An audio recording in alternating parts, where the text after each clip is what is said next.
I have a good news for you. Almost a miracle happened in our parish. Remember the grace that we received in our church almost 2 years ago? They're back. First, I want to thank God, and I thank all of you for this. It was not for all of you, we wouldn't be here. Thank you very much. God bless you.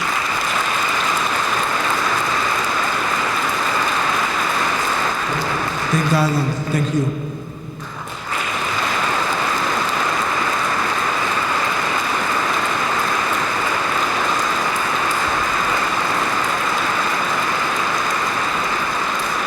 The risen one is alive, and they are alive. And so we are very, very, very glad that they are back with us.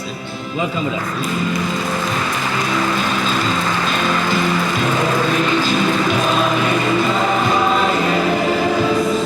For 16 months, brother and sister Delilah and Gabriel Grey, formerly of Guatemala and now citizens of Dieppe near Moncton, New Brunswick, lived in St. Teresa's church basement. Terrified of being sent back to Guatemala, they were refugees living in sanctuary. Sanctuary is a concept that more and more churches across Canada are turning to when refugees they know, having been refused by the Canadian government, face torture and death if they are forced to return. When we met in May of '96, I remember the first night when we met with Gabriel and Delilah, when they related to us their story, their plea for sanctuary, we could see in their eyes that it was really a true story, and there was no question at all. It was unanimous by the council. It didn't take us too long. We didn't have 2 or 3 votes, just 1 vote, and that was it. And after the next day, my God heard my prayers, and he calls and he says, yes, you can come. It was very scary, And then we went to the priest's office, and then they was waiting for us here, and then we came in here, and I remember the first day coming in here, and then we went to sleep. We slept the first night. This was the hardest decision that I haven't taken in my life. I had taken the decision hard to become a priest, first of all, not to get married, and took a decision to go to work in South America myself. But the hardest decision I think I took in my life was to receive them in the church, because not knowing what was the consequences. Were we outlaws? What would be the reaction of the government of Canada to come and open the church, and it was the first experience for us.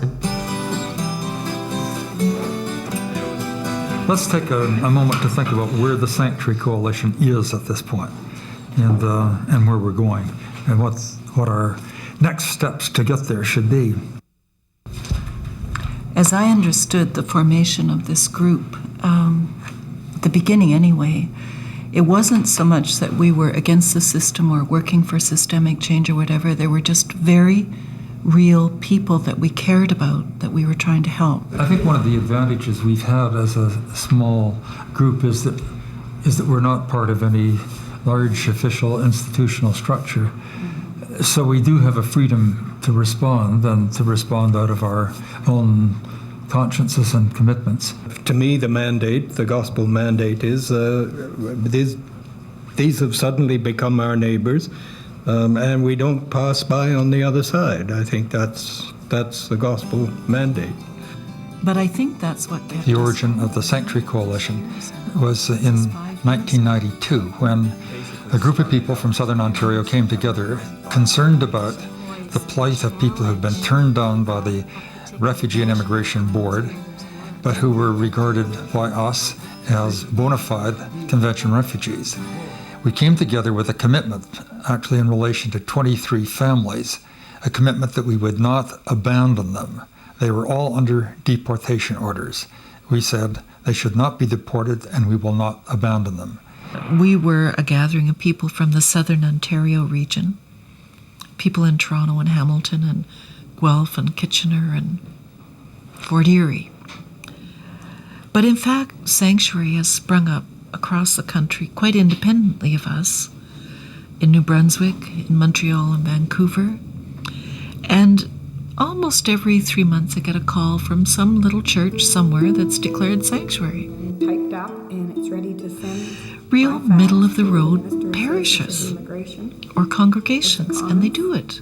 The members of the New Brunswick Provincial Council of the Catholic Women's League of Canada, in its 50th annual convention assembled, deplore the conditions under which the Guatemalan refugees Gabriel and Delilah Grey have been forced to go into hiding for a period of almost 1 year as of June 26, 1997. The United Church neither condones nor condemns sanctuary.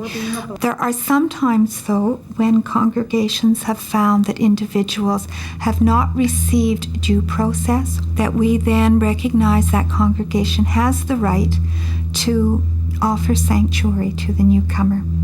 I used to walk in every door in the church and look outside when it was nice, and it was very hard to see when, especially in the summer when it was very nice, everybody was walking in the street, and I have to put a table and look outside to the people, or open a little bit the door and try to take some fresh air, you know.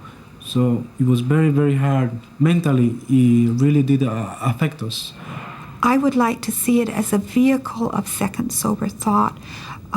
If we need it to do it, we do it, and then we sit down with people and say, how together can we get out of this problem? What is wrong that we had to do it in the first place? For the Greys, their time in sanctuary had a happy ending. A concerted effort from members of many Dieppe faith groups took care of their daily needs while pressure was being brought on government officials to grant them refugee status, allowing them to finally settle in Dieppe with apartments and jobs. However, for many Canadian faith groups, the sanctuary movement is a major indication of just how complex their simple desire to welcome a stranger is. They must have a really deep, profound faith to be able to go out and reach out, knowing full well that they may be breaking the law of Canada as it stands at the present moment. But they feel that what they are doing is greater than the law. They are obeying God's law, but the law of the land, they feel sometimes it justifies this, and I have to admire them. The best way to oppose policies is when you seem to not be able to get through any other way, is through acts of witnessing and self-sacrifice, which is, I think, what the church is engaged in the sanctuary movement. Among the churches that I studied, for example, involved in the U.S. Sanctuary Coalition over the 80s and early 90s, there was a very strong link to a gospel tradition based in biblical reflection, the sort of conscientization type of biblical reflection. And for the group that I looked at, of course, one of the main issues was, what's the relationship between personal faith and then being a citizen and obeying the laws of the land? Where is moral authority? Is it located in the community? Is it located in the government? Is it located in a transcendent God? Is it located in the poor?